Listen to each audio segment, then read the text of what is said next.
अपनी ही बात सोचकर मेरी रूह कांप जाती है।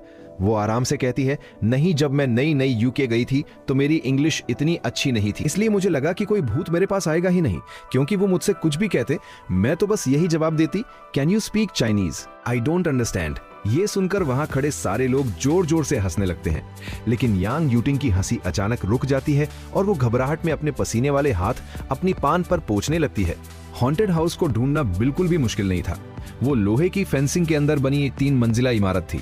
उसके आसपास पुराने और डरावने पेड़ लगे हुए थे। उस जगह को बिल्कुल किसी अबैंडन हॉस्पिटल की तरह डिजाइन किया गया था। दीवारों का पेंट उखड़ रहा था, यार्ड में खून से सने हुए स्ट्रेचर्स पड़े थे और फेंसिंग पर फटे हुए हॉस्पिटल गाउन हवा में किसी झंडे की तरह उड़ रहे थे। डर जाती है, अंदर से रह कर चीखने की आवाजें आ रही थी। अब पता नहीं वो असल में लोगों के चीखने की आवाज थी या सिर्फ साउंड इफेक्ट्स बज रहे थे। हम पांचों उस डरावने दरवाजे के बाहर खड़े एक दूसरे की शक्लें देखने लगते हैं। मैं इधर उधर देखता हूँ ताकि किसी ऐसे इंसान के पीछे छुप सकूं जिसे डर न लग रहा हो। सबसे पहले मेरी नजर सू चिंगरो पर पड़ती है, जिसके चेहरे पर डर का एक नामो निशान तक नहीं था। सोचने लगती है, लेकिन एक ही सेकंड में मैं अपना प्लान बदल लेता हूँ। नहीं, मुझे इस पागल लड़की से दूर ही रहना चाहिए। अगर मैं अंदर डरा तो ये पक्का मेरा मजाक उड़ाएगी या फिर खुद ही भूत बनकर मुझे डराने लगेगी। ये सोचकर ही मैं डर के मारे 2 कदम पीछे खिसक जाता हूँ, लेकिन मेरी ये छोटी सी हरकत सू किंगरो की तेज नजरों से बच नहीं पाती। वो अपनी आईब्राव उठाती है और मुझे देखकर एक अजीब सी हंसी हंसती है। फिर वो यांग यूटिंग की तरफ मुड़कर पूछती है, क्या तुम्हें भूतों से डर लगता है? यांग यूटिंग एक पल के लिए रुकती है और फिर एकदम ब्लैंक एक्सप्रेशन के साथ कहती है, नहीं डर लगता। सू किंगरो आराम से कहती है, ठीक है, तो मैं अंदर तुम्हारे पीछे पीछे ही चलूंगी। यांग यूटिंग के माथे पर पसीने की बूंदें चमक रही थी, लेकिन वो फिर भी एक नकली सी स्माइल दे देती है। जैसे ही हम अंदर जाने वाले होते हैं, अचानक एक कान फाड़ देने वाली चीख सुनाई देती है। एक बहुत ही हट्टा कट्टा आदमी जोर जोर से चिल्लाता हुआ ग्राउंड फ्लोर से बाहर भागता है। वो हमारे पास आके रुकता है, अपने सीने पर हाथ रखता है और बड़बड़ाने लगता है, ओ माय गॉड, ये बहुत डरावना है, मैं यहाँ दोबारा कभी नहीं आऊंगा। डर जाती है। मैं कुछ देर के लिए एकदम सन्न रह गया। फिर मैंने डरते हुए कहा, सुनो, हम सब एक रूल बनाते हैं, हम में से कोई भी अंदर भूत बनकर एक दूसरे को नहीं डराएगा। ये कहते हुए मैं सीधा सू चिंगरो को घूरता हूँ, लेकिन वो एकदम मासूमियत से अपनी पलकें झपकाने लगती है। बाकी सब भी मेरी बात पर हाँ में सिर हिलाते हैं। हम सब डरते डरते उस डरावने यार्ड को पार करके अंदर घुसते हैं। हान शिंगी सबसे आगे चल रहा था। जैसे ही वो हॉस्पिटल के अंदर पैर रखता है, जमीन के लकड़ी के फ्लोर से एक बहुत ही डरावनी चरमराहट की आवाज आती है। हम सब जो बातें कर रहे थे अचानक एकदम से जम जाते हैं। हैरान रह जाती है। सू चिंगरो नीचे देखकर बहुत ही आराम से कहती है, कुछ नहीं हुआ है, बस लकड़ी पुरानी हो गई है। हान शिंगी भी ये देखता है और अपना डर भगाने के लिए जानबूझकर उस फ्लोर पर 2-3 बार और पैर मारता है, लेकिन तभी उसकी नजर अपने पैरों के नीचे पड़े एक डार्क लाल रंग के निशान पर पड़ती है। वो जैसे ही अपना पैर हटाता है, वहां खून से सना हुआ एक पैर का निशान बना था। हान शिंगी का चेहरा डर के मारे पीला पड़ जाता है। लिu यू बात संभालते हुए कहता है, अरे डर मत, ये सब फेक इफेक्ट्स हैं, चलो आगे बढ़ते हैं। हान शिंगी हाँ में सिर हिलाता है और दूसरी जगह पैर रखकर चलने लगते हैं। हम सब भी उन खून के निशानों से बचकर चलने लगते हैं। सबसे पीछे चल रही सू चिंगरो उन निशानों को देखकर अजीब सा मुंह बनाती है और किनारे से निकल जाती है। अंदर का हॉल बहुत ही ठंडा था। ऊपर एक मध्यम सी सफेद लाइट जल रही थी और यहाँ का माहौल बाहर की धूप वाले यार्ड से बिल्कुल ही अलग और खौफनाक था। लिu यू डर को कम करने के लिए खांसते हुए कहता है, क्या तुम लोगों ने बाहर बोर्ड पर लिखे रूल्स पढ़े थे? पर लिखा था कि अगर हमें अंदर कोई मिस्ट्री आइटम मिला और हम उसे बाहर एडमिन को देंगे तो हमें एक शानदार इनाम मिलेगा। मैं भी उसकी बात में हाँ मिलाते हुए कहता हूँ, हाँ, पता नहीं वो इनाम क्या होगा ही। तभी मुझे अपने ठीक पीछे से किसी के अजीब तरह से हंसने की आवाज आती है। मुझे लगता है कि वो पक्का सू किंगरो ही होगी। मैं चिढ़कर कहता हूँ, सू किंगरो, क्या तुम हर वक्त ऐसे अजीब हरकतें करना बंद करोगी? गुस्सा आ जाता है। मैं उसे घूरने के लिए पीछे मुड़ता हूँ तो देखता हूँ कि सू किंगरो तो बहुत ही मासूमियत से मेरी तरफ ही देख रही थी, लेकिन उसके ठीक पीछे हवा में एक उल्टी बालों वाली भयानक मुंडी लटक रही थी। ये देखते ही मैं डर के मारे लिu यू का हाथ कसकर पकड़ लेता हूँ। वो दर्द से चिल्लाता है, लेकिन इससे पहले कि वो कुछ बोल पाता, मैं अपना चेहरा दूसरी तरफ घुमा लेता हूँ। मैं अपनी आंखें कसकर बंद कर लेता हूँ और हकलाते हुए कहता हूँ, पीछे पीछे मत देखना, बस जल्दी से आगे चलो, भागो यहाँ से। मैंने अपनी पूरी ताकत लगा दी थी अपनी चीख को रोकने के लिए, लेकिन फिर भी मेरी आवाज डर के मारे बहुत तेज निकल गई। उस डरावने माहौल में सब मेरा इशारा समझ गए और फिर क्या था, सबके सब पागलों की तरह चीखते हुए आगे की तरफ भागने लगे। हम एक लंबे से कॉरिडोर में भाग रहे थे और वो कॉरिडोर खत्म होने ही वाला था। सबसे आगे भाग रहे हंसिंगी को समझ नहीं आया कि कहां जाना है, तो उसने हड़बड़ाहट में बगल वाले एक कमरे का दरवाजा खोला और हम सब उसके अंदर घुस गए। वो कमरा एकदम घुप अंधेरा था। इससे पहले कि हमारी आंखें उस अंधेरे में एडजस्ट हो पाती, सबने फ्लैशलाइट ऑन करने के लिए अपने फोन निकाल लिए। शॉक हो जाती है तभी सू किंगरो की आवाज आती है, ये एक मुर्दा घर है, बेहतर होगा अगर तुम लोग अभी फ्लैशलाइट ऑन ना करो। ये सुनते ही हम सबके हाथ जैसे हवा में ही जम गए। दरअसल सू किंगरो को अंधेरे में कोने में कोई ऐसी चीज हिलती हुई दिखाई दी थी जो हमारे ग्रुप का हिस्सा नहीं थी, इसलिए वो बहुत ही आराम से कहती है, कोने में खड़े हुए एक्टर अंकल प्लीज अपनी जगह से मत हिलिएगा, हम सब अभी बच्चे हैं और हम बहुत डरे हुए हैं। सू किंगरो की ये मजाकिया बात सुनकर हम सबका डर थोड़ा कम हो गया, लेकिन मुझे लग रहा था कि इस हॉन्टेड हाउस का डर मेरी बर्दाश्त के बाहर है। मैं धीरे धीरे अपनी आंखें खोलता हूँ ताकि अंधेरे में कुछ देख सकूं, लेकिन मेरी इधर उधर देखने की हिम्मत नहीं हो रही थी। डर जाती है मैं अपना सिर नीचे किए हुए कांपती हुई आवाज में पूछता हूँ, क्या हमें यहाँ से बाहर चलना चाहिए? बाकी सब भी तुरंत हाँ में सिर हिलाते हैं, लेकिन सू किंगरो बहुत ही आराम से कहती है, हाँ जा सकते हैं, लेकिन क्या तुम्हें डर नहीं है कि जैसे ही तुम दरवाजा खोलोगे सामने तुम्हें कोई और भयानक चीज खड़ी मिल जाए? ये सुनकर कमरे में एकदम सन्नाटा छा जाता है। वैसे वो हमें डरा नहीं रही थी। जब हम कॉरिडोर में भाग रहे थे तो उसने नोटिस किया था कि छत पर कैमरास और स्लाइडिंग रेल्स लगे हुए थे। वो जो कटा हुआ सिर मेरे पास आया था वो उसी रेल के जरिए आया था जिसे कोई कंट्रोल रूम से ऑपरेट कर रहा था। हो सकता था दरवाजा खोलते ही वो हमें कोई नया सरप्राइज दे दे। सू किंगरो मुझे लियू यू के पीछे छुपकर डरता हुआ देखती है और मन ही मन एक गहरी सांस लेती है। फिर वो भी हमारी तरह डरे होने की एक्टिंग करते हुए कहती है, मेरे पास एक चीट कोड है, और वो उस कोने में खड़े एक्टर की तरफ इशारा करती है। उसने देख लिया था कि उस एक्टर के हाथ में एक वॉकी टॉकी था। फिर सू किंगरो ने अपना थोड़ा दिमाग लगाया और उस एक्टर की मदद से हम पांचों सही सलामत उस कमरे से बाहर निकल आए। बाहर आने के बाद मैं अभी भी शॉक में था। मैंने सू किंगरो की तरफ देखा, वो अभी भी अपने उसी आलसी और बेपरवाह अंदाज में खड़ी थी। हैरान रह जाती है, मैं खुद को रोक नहीं पाया और पूछ ही लिया, क्या तुम्हें सच में बिल्कुल डर नहीं लग रहा? सू किंगरो अपनी पलकें उठाकर मुझे बहुत ही मजेदार तरीके से देखती है और कहती है, अगर मुझे डर लगा तो क्या तुम मुझे बचा लोगे? मैं थोड़ा शर्मिंदा होकर कहता हूं, अगर तुम्हें डर लग रहा है तो तुम मेरे पीछे छुप सकती हो। सू किंगरो हम सबके खड़े होने की पोजीशन देखती है और हल्की सी हंसी हंसकर कहती है, ठीक है। फिर हम सब अपने फोन्स की फ्लैशलाइट ऑन करके आगे की तरफ बढ़ने लगते हैं। अब हमें थोड़ा कम डर लग रहा था, लेकिन थोड़ी दूर चलने के बाद ही हम भूल भुलैया में खो गए।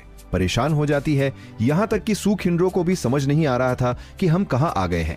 अभी तक हमें सिर्फ 2 ही बार डराया गया था। पहली बार वो सिर जो सिर्फ मैंने और सू किंगरो ने देखा था, और दूसरी बार मुर्दाघर में जिसे सू किंगरो ने कॉमेडी शो बना दिया था। ये बिल्कुल भी डरावना नहीं था, बल्कि बहुत मजा किया था। हमें तो लगने लगा था कि कंट्रोल रूम वाले डायरेक्टर ने सोच लिया होगा कि ये ग्रुप ही पागल है, इन्हें डराने का कोई फायदा नहीं। हंचिंगी हम सब में सबसे बड़ा था, तो वो याद करने लगा कि जब वो पहले हॉन्टेड हाउस गया था तो वहां रास्ता कैसे खोजा था। वो कहता है, हॉन्टेड हाउसेस में हमेशा साइंस होते हैं या फिर एक ही सीधा रास्ता होता है, बस चलते रहो तो कुछ मिनट में बाहर निकल जाते हैं। तभी सू किंगरो को याद आता है कि एंट्रेंस के दरवाजे पर एक एस्केप मैप चिपका हुआ था। उसे लगा कि पक्का वही इस भूल भुलैया का मैप होगा। सब तुरंत अपने अपने फोन्स चेक करने लगते हैं कि किसी ने गलती से भी उस मैप की फोटो खींची थी या नहीं। मैं भी जल्दी जल्दी अपने फोन की गैलरी चेक करने लगता हूँ, लेकिन साथ ही अपने दूसरे हाथ से स्क्रीन को थोड़ा छुपा लेता हूँ ताकि कोई देख न ले। फोटो को थोड़ा एडिट करने के बाद मैं चिल्लाता हूँ, मुझे मिल गया, मैंने फोटो खींची थी। खुश हो जाती है लियू यू तुरंत मेरे हाथ से फोन ले लेता है और फोटो को जूम करके देखने लगता है। वो अजीब तरीके से पूछता है, तूने ये कैसी फोटो खींची है? इसका साइज इतना अजीब क्यों है? मैं बहाना बनाते हुए कहता हूं, अरे मैंने बस ऐसे ही जल्दी में खींच ली थी। मैं ये दिखाने की कोशिश करता हूं कि मुझे कोई फर्क नहीं पड़ रहा, पर मेरी नजर चुपके से सू किंगरो पर जाती है। वो मुझे ही घूर रही थी। डर जाती है, मैं तुरंत अपनी नजर हटा लेता हूं। असल में जब हम बाहर खड़े थे तो मैंने सू किंगरो की एक मजाकिया फोटो खींचने की कोशिश की थी, लेकिन फोकस पीछे दीवार पर चला गया और सू किंगरो की फोटो ब्लर हो गई, इसलिए मैंने वो फोटो डिलीट कर दी थी। अभी मैंने उसे रिसाइकल बिन से वापस निकालकर क्रॉप किया था ताकि सिर्फ मैप दिखे। फिर मैंने वो फोटो सबको सेंड कर दी ताकि हम रास्ता ढूंढ सके, लेकिन मुझे वीचैट पर सू किंगरो का कांटेक्ट ही नहीं मिल रहा था। मैं कहता हूँ, सू किंगरो तुम मुझे मैसेज करो, मुझे तुम्हारा कांटेक्ट नहीं मिल रहा। तभी मुझे कुछ याद आता है और मेरी उंगलियां रुक जाती हैं। तभी सू किंगरो की वो डरावनी सी हंसी मुझे फिर सुनाई देती है। शॉक हो जाती है। मुझे अचानक से याद आया कि मैंने तो उसे वीचैट पर ऐड ही नहीं किया था। वो मुझे अपनी गहरी नजरों से घूरती है और अपना फोन निकालने के लिए अपनी पन की पॉकेट में हाथ डालती है। तभी मुझे याद आता है, अरे हाँ, तुम तो अपना फोन लाई ही नहीं हो। ये सुनकर सू किंगरो का हाथ वहीं रुक जाता है। वो दांत पीसती है और गुस्से में भी उसकी हंसी निकल जाती है। बात संभालने के लिए मैं कहता हूँ, तो फिर हम दोनों एक साथ देख लेते हैं। मैं अपना फोन उसकी तरफ कर देता हूँ। वो एक सेकंड के लिए रुकती है और फिर ना चाहते हुए भी हाँ में सिर हिला देती है। थोड़ी देर में हम माप देखकर समझ जाते हैं कि हम कहाँ हैं। जैसे ही हम आगे बढ़ने वाले होते हैं, अचानक एक बहुत ही डरावनी और रोती हुई औरत की आवाज गूंजने लगती है। पता नहीं वो आवाज किस कोने से आ रही थी। पल भर के लिए वहां एकदम सन्नाटा छा जाता है और फिर अगले ही सेकंड हम सब इतनी जोर से चीखते हैं कि पूरा हॉन्टेड हाउस हिल जाता है। वहां पूरी तरह से अफरा तफरी मच जाती है। हानशिंगी डर के मारे सीधा लियू यू की पीठ पर कूद जाता है और दोनों पागलों की तरह चिल्लाते हुए भागने लगते हैं। हैरान रह जाती है, यहाँ तक कि हमेशा शांत रहने वाली सू किंगरो भी अपनी आंखें बंद करके धीरे से गाली बक देती है। लेकिन वो उस भूत की आवाज से नहीं डरी थी, बल्कि यांग यूटिंग ने उसके ठीक कान के पास इतनी जोर से चीख मारी थी कि वो घबरा गई थी। हानशिंगी और लियू यू को भागता देख हम तीनों भी उनके पीछे पीछे भागने लगते हैं। किसी के पास माप देखने का टाइम ही नहीं था। वो दोनों बहुत तेज भाग रहे थे और भागते हुए एक मोड़ से मुड़कर गायब हो जाते हैं। लेकिन अचानक लियू यू की एक और भयानक चीख सुनाई देती है और वो दोनों अपने हाथ पैर मारते हुए वापस हमारी तरफ ही भाग कर आते हैं। आगे भी कुछ है। वो चिल्लाते हैं और मोड़ पर हम सब एक दूसरे से टकरा जाते हैं। यंग यूटिंग की तो हालत ही खराब हो गई थी और वो जोर जोर से आ चिल्लाने लगती है। वो तो पीछे मुड़कर देखने की हिम्मत भी नहीं कर पा रही थी। वो सीधे वहां बनी सीढ़ियों से ऊपर भागने लगती है। उसे देखकर हम सब भी बिना कुछ सोचे समझे उसके पीछे पीछे फर्स्ट फ्लोर पर भाग जाते हैं। सीढ़ियों के ठीक सामने एक बहुत बड़ी यू शेप की डेस्क रखी हुई थी। हम पांचों तुरंत उसके पीछे छुप जाते हैं और अपना सिर पकड़कर पूरे 2 मिनट तक पागलों की तरह चीखते रहते हैं। हैरान रह जाती है। अचानक कोई मेरा हाथ पकड़ता है और मेरे कान के पास एक बहुत ही कोमल सी आवाज आती है, डरो मत। मैं कांप रहा था और मेरे मुंह से आवाज नहीं निकल रही थी। मैं देखता हूँ कि सू किंगरो मेरे ठीक बगल में बैठी थी। उसके नाजुक हाथों ने मेरा हाथ कसकर पकड़ा हुआ था और उसकी आंखें एकदम शांत थी और वो मुझे ही देख रही थी। उसकी आंखों में वो शांति देखकर मेरा डर भी अचानक से एकदम छूमंतर हो गया। यंग यूटिंग अभी भी डेस्क के नीचे अपना सिर पकड़कर पागलों की तरह चिल्ला रही थी। मैं उसे शांत करने के लिए उसके कंधे पर हाथ रखता हूँ, लेकिन इससे पहले कि सू किंगरो मुझे रोक पाती, यांग यूटिंग मुझे जोर से धक्का दे देती है और चिल्लाती है, दूर हटो मुझसे, क्योंकि मैं उकड़ू बैठा हुआ था। तो उस धक्के से मैं सीधा जाकर सू किंगरो के ऊपर गिर जाता हूँ। वो भी मेरी तरह ही बैठी थी, इसलिए बैलेंस नहीं बना पाई। मेरे टकराते ही वो पीछे जमीन पर गिर जाती है और अपने दोनों हाथों से खुद को संभालने की कोशिश करती है। शॉक हो जाती है। मेरा सिर सीधा जाकर उसके कंधे से टकराता है। मुझे तो जैसे दिन में तारे नजर आने लगे।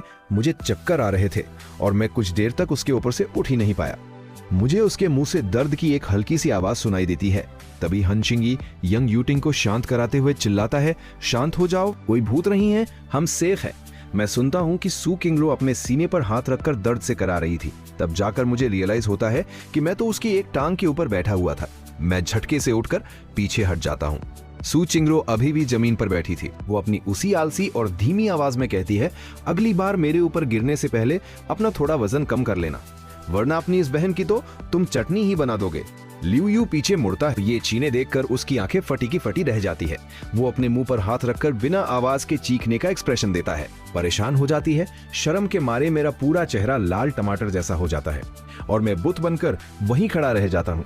हम जिस डेस्क के पीछे छुपे थे वो हॉस्पिटल के रिसेप्शन जैसा लग रहा था और काफी सेफ भी था, इसलिए हम सब वापस नीचे बैठ जाते हैं ताकि थोड़ी सांस ले सकें और आगे का प्लान बना सकें। सब फिर से अपना फोन निकालकर माप देखने लगते हैं। लियू यू माप देखने में मगन था। तभी बालों की एक लट उसके चेहरे पर आकर गिरती है। वो उसे अपने कान के पीछे करने के लिए हाथ उठाता है, लेकिन तभी उसके फोन की स्क्रीन पर रिफ्लेक्शन पड़ता है। वो स्क्रीन में अपना चेहरा देखता है और देखता है कि बालों की वो लंबी सी लट जो उसके कान के पीछे थी वो ऊपर दीवार से लटक रही थी। धड़ाम, लियू यू के हाथ से फोन छूटकर जमीन पर गिर जाता है और वो एकदम पत्थर की तरह जम जाता है। मैं और सू किंगरो उसके ठीक सामने बैठे थे। क्योंकि हम दोनों एक ही फोन में माप देख रहे थे तो मुझे उसके बिल्कुल पास जाना पड़ा। तभी अचानक मेरी नजर ऊपर की तरफ जाती है। वो ऊपर लटकने वाली चीज धीरे धीरे 90 डिग्री घूमती है और एक बिना चेहरे वाला डरावना सिर बिल्कुल मेरी तरफ देख रहा था। मेरे मुंह से एक भयानक चीख निकल जाती है। डर जाती है। मैं तुरंत सू किंगरो का हाथ पकड़ता हूँ और चिल्लाता हूँ, भागो यहाँ से। सू किंगरो भी उस भूत को देख लेती है। वो झटके से मुझे खींचकर खड़ी करती है और हम कॉरिडोर की तरफ भागने लगते हैं। तब तक बाकी सब भी उसे देख चुके थे।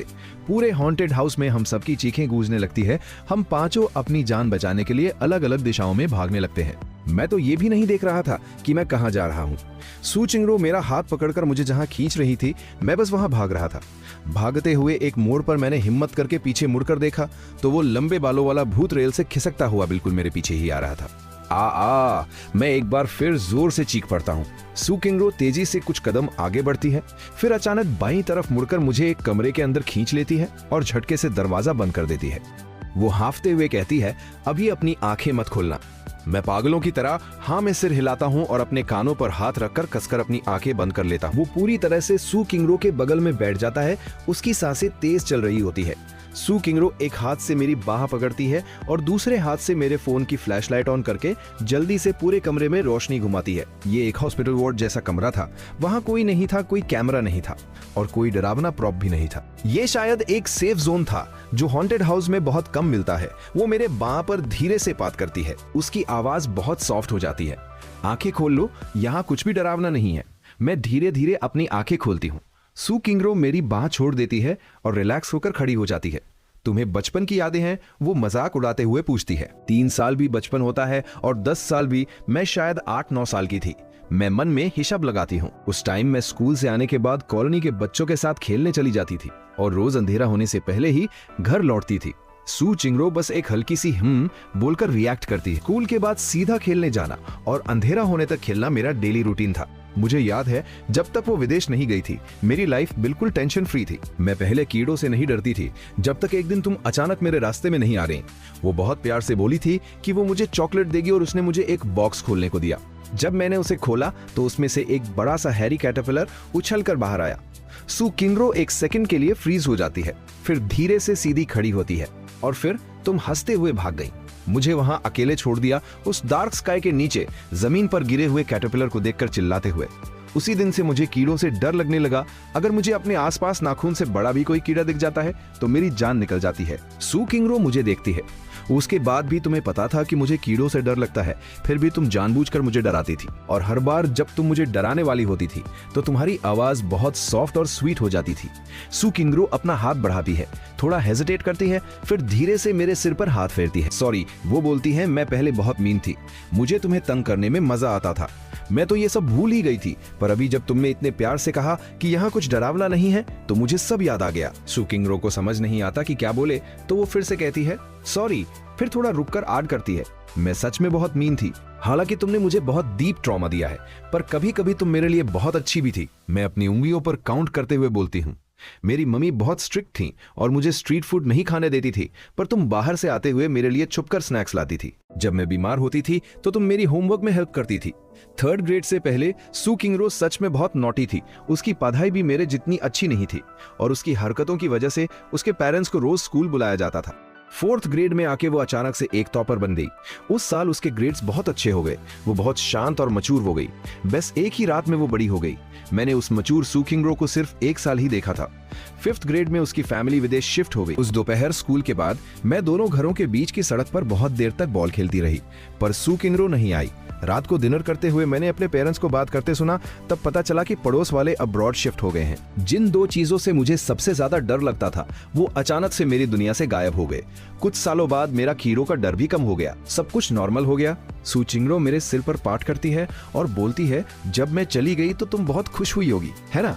मैं सच सच हाँ बोल देती हूँ। फिर मेरे सिर पर एक तप पड़ता है। सू चिंगरो कोल्ड स्माइल के साथ बोलती है, पर मैं वापस आ गई। गुस्सा आ रहा है, गुस्सा करके कोई फायदा नहीं। इस बार मैं यहीं सेटल होने आई हूँ। रोज तुम्हारे सामने घूमूंगी तुम्हें चिढ़ाने के लिए। मैं अपना सिर सहलाती हूँ, सोचते हुए कि ये लड़की कितनी चाइल्डिश है। मैं कुछ बोलने ही वाली होती हूँ कि अचानक उसके हाथ में फोन बज उठता है। लियो यू का वॉइस कॉल था। सू चिंगरो मुझे फोन पकड़ा देती। वहां से लियो यू की डरी हुई आवाज आती है, जांग यीचन, तुम दोनों कहाँ हो? हम फंस गए हैं। आन शिंगी और मैं भागकर एक कमरे में छुप गए थे, पर एक गोस्ट हमारे पीछे पड़ गया और लगातार दरवाजा खटखटा रहा है। जांग यीचन, जल्दी से आकर मुझे बचाओ। अगर तुम 1 मिनट में यहाँ नहीं आई तो मैं तुम्हारी अगली फोटोज ऑनलाइन पोस्ट कर दूंगा। मैं और सू किंगरो से ढूंढने निकलने वाले ही होते हैं कि लियो यू का फिर से कॉल आता है। जांग यीशन, तुम्हें आने की जरूरत नहीं है। मैं और हान शिंगी बाहर आ गए हैं, हम सीधे एग्जिट पर मिलते हैं। सू चिंगरो मुझे लीड करती है और हम हॉन्टेड हाउस से बाहर आकर उनसे मिल लेते हैं। सबके मिलने के बाद हम घर जाने का प्लान बनाते हैं। लियू यू और बाकी लोगों के जाने के बाद मैं एक टैक्सी रोकती हूँ। सू चिंगरो बिना कुछ पूछे मेरे साथ बैठ जाती है। मैं अपने फोन पर कुछ टाइप करती हूँ, फिर सीट्स के बीच से फोन ड्राइवर को दिखाती हूँ। भैया यहाँ जाना है। ड्राइवर देखकर बोलता है ओके। पीछे बैठे हम दोनों बिल्कुल शांत रहते हैं। डेस्टिनेशन आने पर मैं फोन से पेमेंट करती हूँ। कार से उतरते वक्त मुझे अचानक याद आता है कि दोपहर को सू चिंगरो ने जो ताकोयाकी ऑक्टोपस बॉल्स खरीदे थे, उससे तो कहा था कि वेंडर को वो क्यूट लगी, इसलिए फ्री में दे दिया और मैं पागल मान भी गई। मैं खुद को बेवकूफ फील करती हूँ और पास खड़ी सू चिंगरो को घूरती हूँ जो बड़े आराम से रिलैक्स कर रही थी। मुझे बहुत गुस्सा आ रहा था। मैं उसके सामने खड़ी होती हूँ और अपना फोन निकाल कर बोलती हूँ पैसे दो, टैक्सी का किराया। सू चिंगरो अपनी आईब्रोज रेज करती है। कैसे दूं? कैश। मुझे याद आता है कि उसके पास सिर्फ पाउंड्स होंगे। ऑनलाइन ट्रांसफर भी चलेगा। मैं अपना वीचैट क्यूआर कोड ओपन करती हूँ। पहले मुझे ऐड करो। सू चिंगरो मेरी तरफ देखती है और उसकी आंखों में एक स्माइल आ जाती है। बीप की आवाज के साथ मुझे फ्रेंड रिक्वेस्ट भेजी है। AU। मेरा दिमाग दौड़ने लगता है। क्या तुम्हारे यूके वाले फ्रेंड्स भी तुम्हें न्यू बुलाते हैं? सू चिंगरो नोट करती है। तभी फोन वाइब्रेट करता है। उसने मुझे रेड एनवेलप मनी ट्रांसफर भेजा था। मैं उसे ओपन करती हूँ। मैं थोड़ी कंफ्यूज हो जाती हूँ। टैक्सी का टोटल किराया 25 युआन था। तुम्हें सिर्फ 12.5 युआन देने थे। सू चिंगरो सीरियसली बोलती है ये आने और जाने दोनों का है। हाँ, आना और जाना 25 युआन था, इसमें कोई गलती नहीं थी। मैं स्क्रीन पर 25 युआन देखकर अपना फोन रख लेती हूँ। वो एक हाथ पॉकेट में डालकर बड़ी कैजुअली खड़ी होती है। चलो अब बताओ कि हम कहाँ जा रहे हैं। मैं तुम्हें वॉन्टॉन्स खिलाने लाई हूँ। पर हम उस बंद शटर के सामने खड़े थे। सू चिंगरो मेरे पास झुकती है और अपनी हंसी कंट्रोल करने की कोशिश करती है। ये एक छोटी सी फूड स्ट्रीट थी जहां सिर्फ 5-6 शॉप्स खुली थी। डिनर टाइम होने के बाद भी यहां ज्यादा भीड़ नहीं थी और ओल्ड वॉन्ग्स वॉन्टन शॉप तो बंद थी। मेरे डिसअपॉइंटेड शक्ल देखकर सू चिंगरो अपनी हंसी नहीं रोक पाती।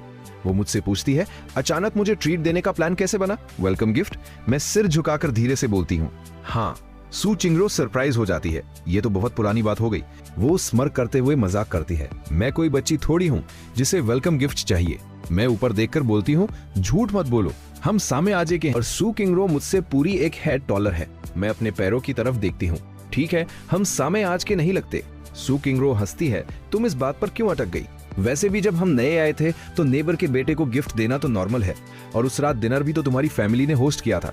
मैं अभी भी सिर झुकाए धीरे से बोलती हूँ और तुमने मुझे होमवर्क में हेल्प की थी ना, उसके लिए थैंक्स। सू चिंगरो मजाक में बोलती है मैंने तुम्हारी हेल्प की तो तुम मुझे वॉन्टॉन्स खिलाकर चुकाना चाहती हो। मुझे लगा उसे वॉन्टॉन्स पसंद नहीं आए तो मैं एक्सप्लेन करने वाली होती हूँ, पर मेरे कुछ बोलने से पहले ही सू चिंगरो ओल्ड वॉन्ग्स वॉन्टॉन शॉप का बोर्ड देखकर कहती है कम से कम महीने में 3-4 बार तो खिलाना पड़ेगा। घर वापस आकर मैंने अपना मेकअप रिमूव किया। मैं दूध का घूंट पीती हूँ। उसकी स्वीट स्मेल से मुझे थोड़ी शांति मिलती है। मुझे याद आता है कि 1 घंटे पहले मैं और सू चिंगरो ओल्ड वांग शॉप के बाहर खड़े थे और हमने प्रॉमिस किया था कि हम नेक्स्ट टाइम आएंगे। फिर हम टैक्सी लेकर घर आ गए।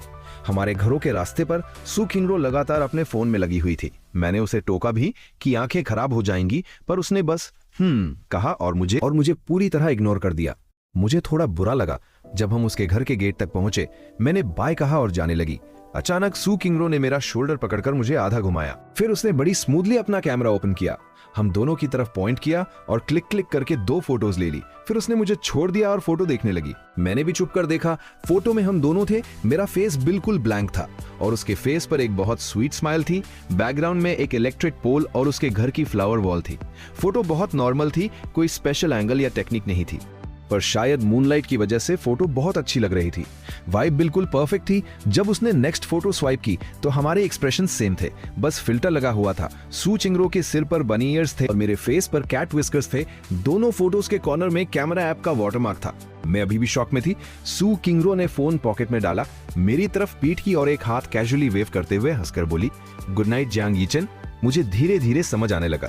तो सू चिंगरो पूरे रास्ते फोन में इसलिए लगी हुई थी क्योंकि वो एक कैमरा ऐप डाउनलोड कर रही थी। मैंने पेन नीचे रखा और सोचा अगर मैंने इस बात का मतलब नहीं निकाला तो मैं आज रात पढ़ाई नहीं कर पाऊंगी।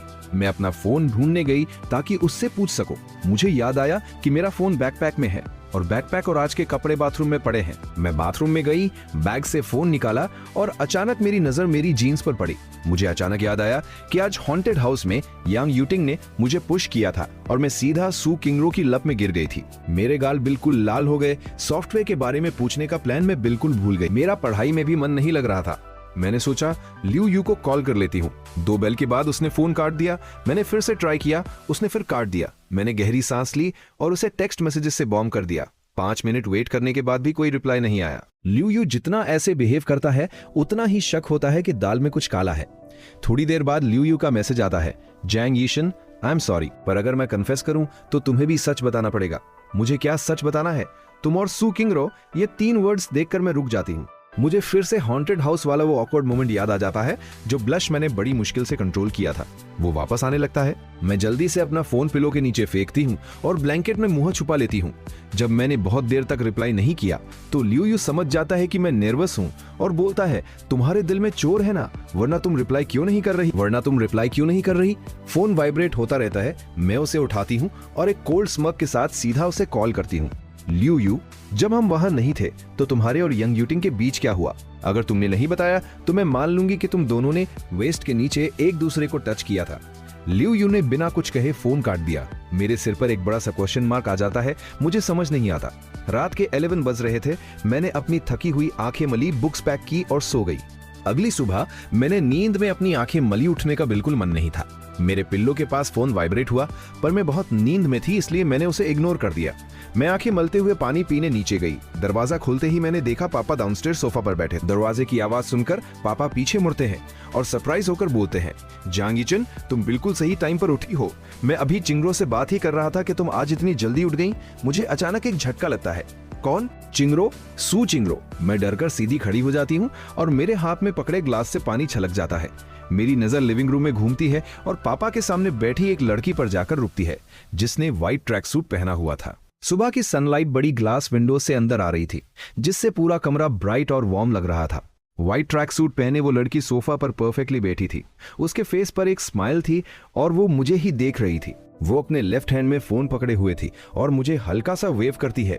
इसका मतलब जब से मैं सीढ़ियों से नीचे आई हूँ और पानी पीने गई हूँ, सू चिंगरो मुझे लगातार देख रही थी। मेरा दिमाग थोड़ी देर के लिए ब्लैंक हो जाता है कि स्माइल और बड़ी हो जाती है। पापा अभी भी बोल रहे थे, आज सुबह मैं जॉगिंग के लिए गया था। चिंगरो अपनी जॉगिंग फिनिश कर चुकी थी, पर वो फिर भी मेरे साथ 2 राउंड दौड़ने आई। जांग यीचन, मुझे लगता है तुम्हें भी अपनी मॉर्निंग जॉग की आदत वापस शुरू करनी चाहिए।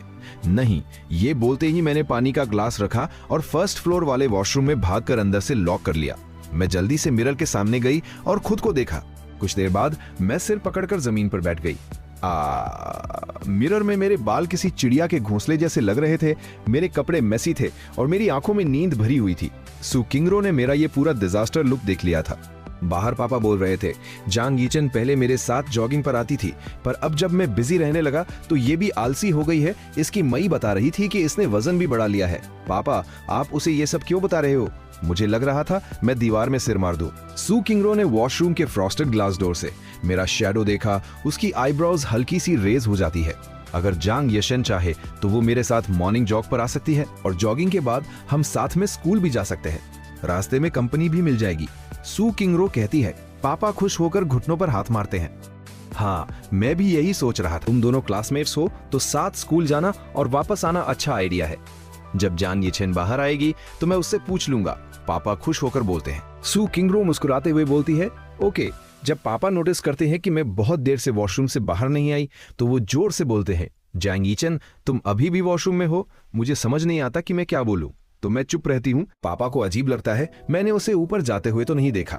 सू किंगरो बड़ी कामली बोलती है, मैंने भी नहीं देखा। पापा तुरंत वॉशरूम डोर की तरफ फेस करके जोर से बोलते हैं, जांग यीशन, तुम वॉशरूम में हो? कोई हेल्प चाहिए? मुझे डर लगता है कि अगर मैंने जवाब नहीं दिया तो पापा सीधा पूछ लेंगे कि क्या टॉयलेट पेपर खत्म हो गया है। तो मैं दबे पांव दरवाजे से दूर खड़ी होकर बहुत ही होपलेस टोन में बोलती हूँ, मैं हाथ धो रही हूँ। पापा कंफ्यूज हो जाते हैं, पर तुम नॉर्मली अपने रूम में ही वॉशअप करती हो ना? मैं टॉयलेट सीट पर बैठते हुए फ्रस्ट्रेटेड आवाज में बोलती हूँ, आज मेरा फर्स्ट फ्लोर वाले वॉशरूम में वॉशअप करने का मन था। पापा मान जाते हैं और खुशी खुशी फिर से सू किंगरो से बात करने लगते हैं। मैं थोड़ी देर और वॉशरूम में रुकी। बाहर पापा कह रहे थे, किंगरो, तुमने और जांग यीचन ने बहुत सालों से एक दूसरे को नहीं देखा है। रुको, मैं तुम्हें उसकी मिडिल स्कूल की फोटोज दिखाता हूँ। अब मैं और बर्दाश्त नहीं कर सकती थी। मैं तुरंत उठी, दरवाजा खोला और बाहर आ गई। सू चिंगरो की आवाज बहुत क्लियर सुनाई दी, श्योर अंकल। पापा मुझे बाहर आते देखकर मजाक करते हैं, अरे आ गई तुम? अगर थोड़ी और देर लगाती तो मुझे अंदर आकर तुम्हें निकालना पड़ता। मैं बिल्कुल डेड फेस बनाकर खड़ी थी। मैंने हॉल की क्लॉक देखी। पापा, क्या आपको आज काम पर नहीं जाना? नहीं, आज ऑफ है, मैं घर पर तुम्हारे साथ रहूंगा। पापा बड़ी रिलैक्स टोन में बोलते हैं, जांग यीशन, जाओ अपने मिडिल स्कूल का फोटो एल्बम लेकर आओ, मैं चिंगरो को दिखाता हूँ। मैं पोकर फेस बना के बोलती हूँ, वो कबर्ड में लॉक है, चाबी गुम हो गई है। मैं क्लियर कर देती हूँ कि मैं एल्बम नहीं लाने वाली। पापा डिसअपॉइंटमेंट से साय करते हैं, चलो कोई बात नहीं, फिर कभी देख लेंगे। पापा, मैं अपस्टेयर्स पढ़ाई करने जा रही हूँ। मैं वहां से किसी जंगली जानवर की तरह भाग जाती हूँ। अपने रूम में जाकर मैं रेडी होती हूँ, कपड़े चेंज करती हूँ और वापस बेड पर लेट जाती हूँ। मैं अपना फोन चेक करती हूँ, टाइम 7:29 AM था। गुड मॉर्निंग जांग यीचन, मैं तुम्हारे घर पर हूं। क्या तुम अब तक उठी नहीं हो? सू किंगरो 7:30 बजे घर आ गई थी और मैं 8 बजे उठी। पता नहीं इस आधे घंटे में पापा ने उसे मेरे बारे में क्या क्या बता दिया होगा।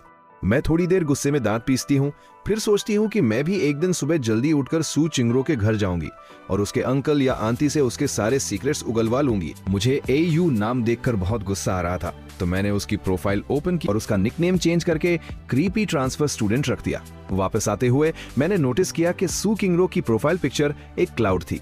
एक्चुअली वो एक सनसेट स्काई की फोटो थी जो बहुत डार्क थी। जब मैंने फोटो पर क्लिक किया और उसे जूम इन किया तो बॉटम राइट कॉर्नर में मुझे एक शार्प रूफ जैसी शेप दिखी। ये किसी गॉथिक स्टाइल बिल्डिंग जैसी लग रही थी। मैंने अंदाजा लगाया कि ये फोटो यूके में किसी ऊंची जगह से सनसेट के टाइम ली गई होगी। मुझे नहीं पता सू किंगरो कब गई, पर जब मैं लंच के लिए नीचे आई तो वो जा चुकी थी।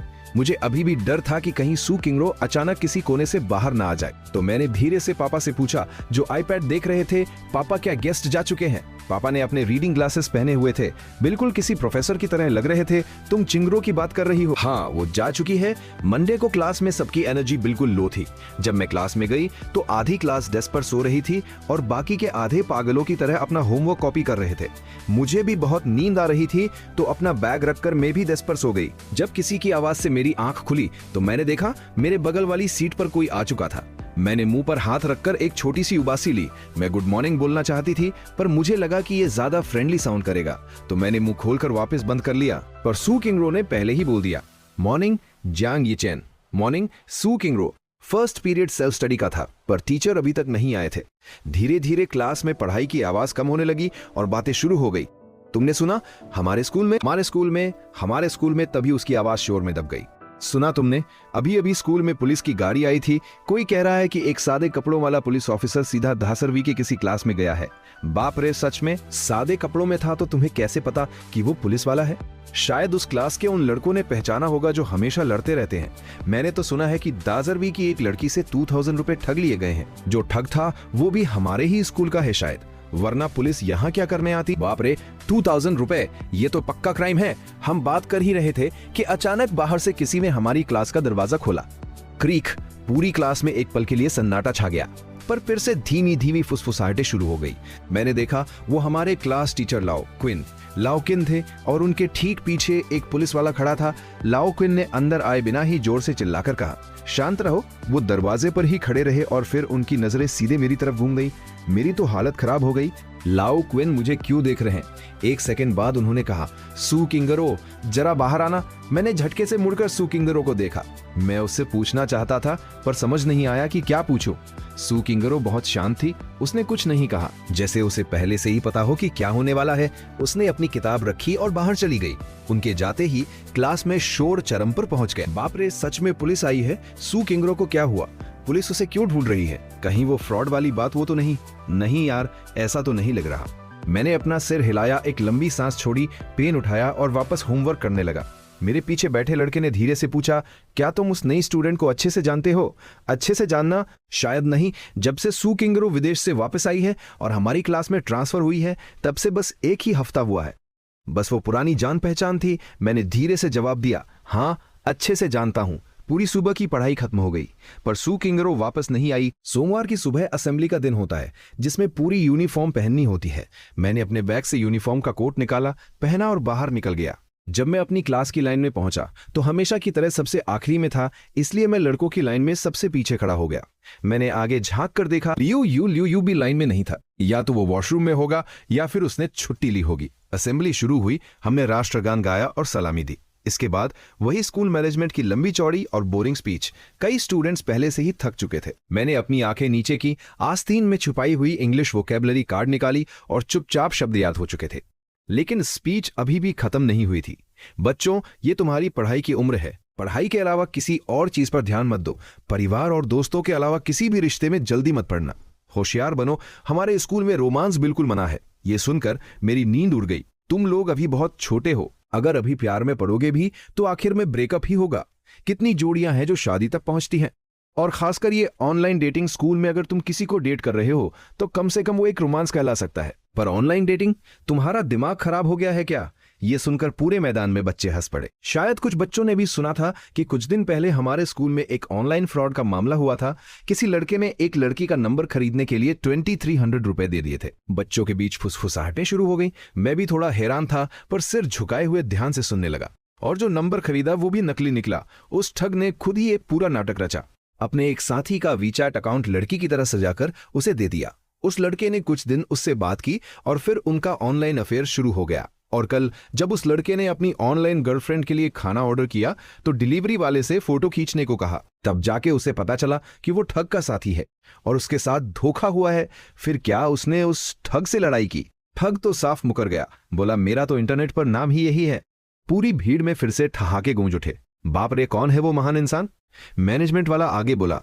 फिर उस लड़के ने सीधे पुलिस को बुला लिया। जांच के बाद पता चला कि वो ठग हमारे ही स्कूल का स्टूडेंट है और उसका साथी बाहर का कोई इंसान है। बच्चों, ये बहुत ही गंभीर बात है। ये मामला अब स्कूल से निकालने तक सीमित नहीं रहा। दोनों को धोखाधड़ी के आरोप में पुलिस स्टेशन ले जाया गया है और अब पुलिस इस मामले को देख रही है। इतनी देर खड़े रहकर मेरे पैर सुन्न हो गए थे।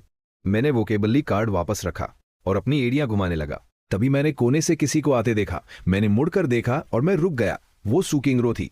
मैनेजमेंट वाले ने आगे कहा, आज सुबह उस लड़के ने खुद ऑफिस में आके कहा कि वो अपना अनुभव सभी के साथ बांटना चाहता है ताकि कोई और बच्चा इस तरह की धोखाधड़ी का शिकार ना हो।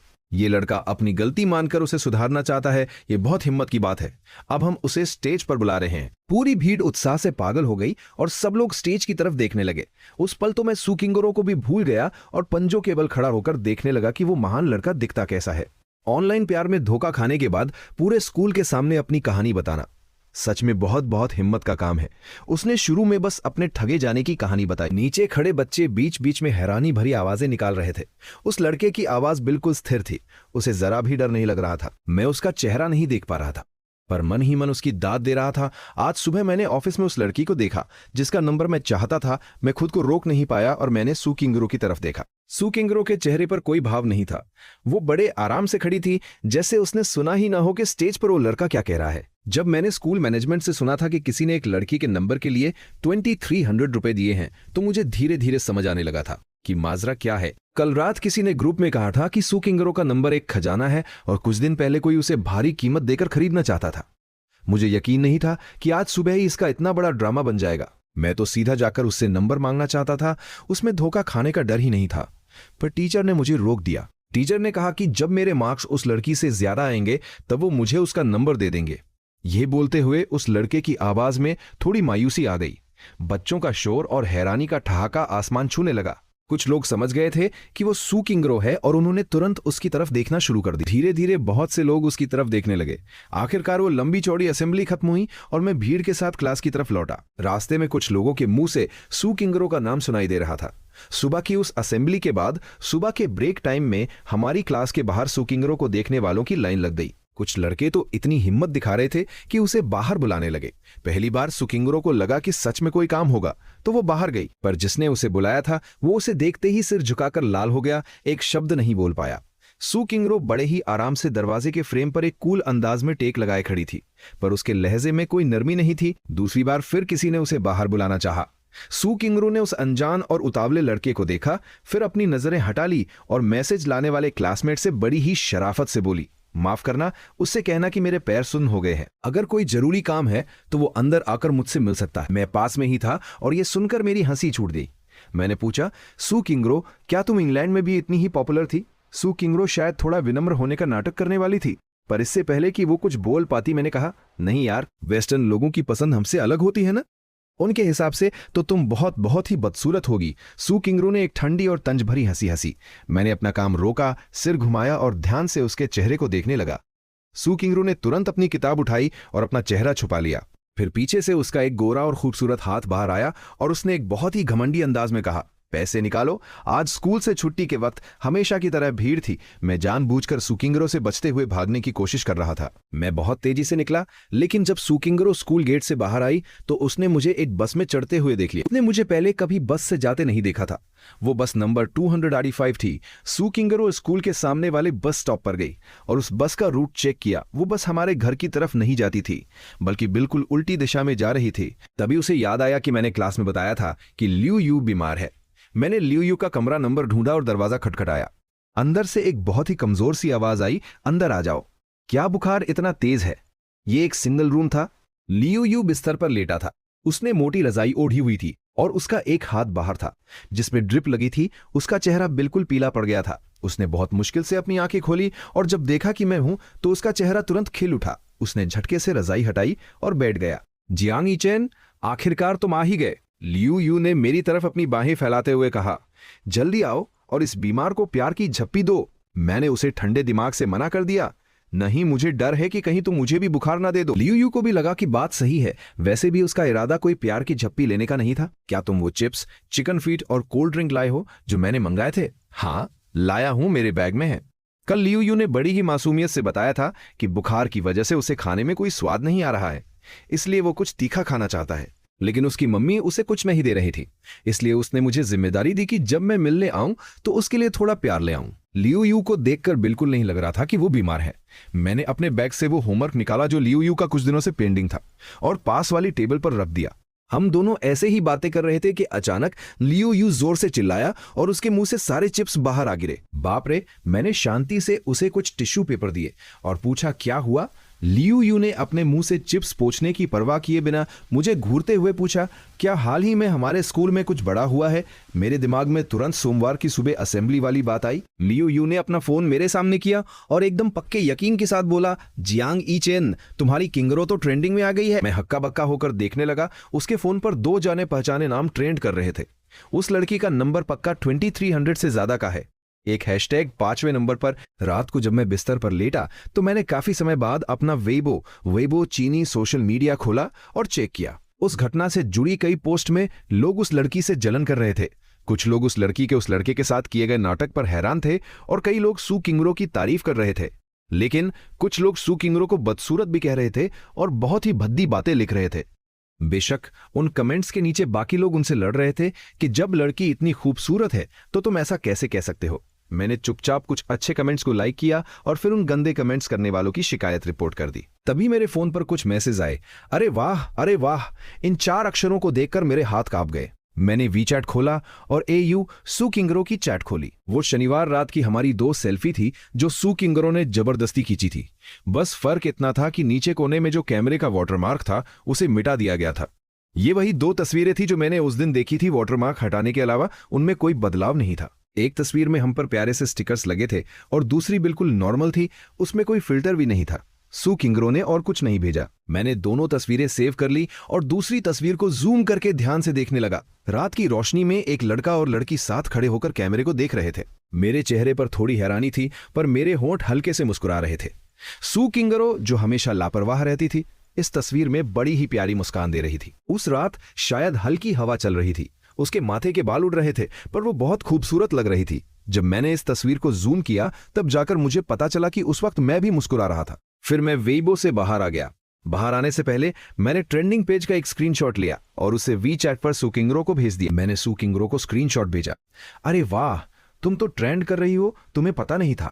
अरे वाह, सच में नहीं पता था? जियांग ईचेन, तुम जाकर देखो, बहुत से लोग तुम्हारी तारीफ कर रहे हैं। अरे वाह, नॉर्मल है, खुद से ही प्यार है मुझे। मैं गुस्से में कीबोर्ड पर उंगलियां चलाता रहा, समझ नहीं आ रहा था कि क्या रिप्लाई करूं। फिर उसका एक और मैसेज आया, शायद स्कूल वालों ने एडमिशन बढ़ाने के लिए यह पब्लिसिटी स्टंट किया हो।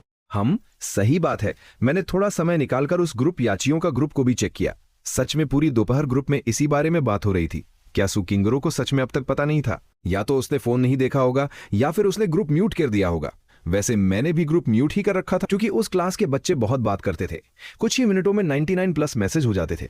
तभी मुझे याद आया कि टीचर्स वाले ग्रुप में कहा गया था कि सू किंगरो को क्यूकी ग्रुप में ऐड करना है। मैंने सू किंगरो को एक क्यूकी नंबर भेजा। तुम इसे ऐड कर लो, मैं तुम्हें नोटिस ग्रुप में डाल दूंगा। अरे वाह, मेरे पास क्यों की नहीं है। अरे वाह, विदेश में इसका इस्तेमाल नहीं होता। जियांगी चेन, एक अकाउंट बना लो ना। मुझे अचानक याद आया कि मेरा एक और पुराना अकाउंट है जो मैं इस्तेमाल नहीं करता था।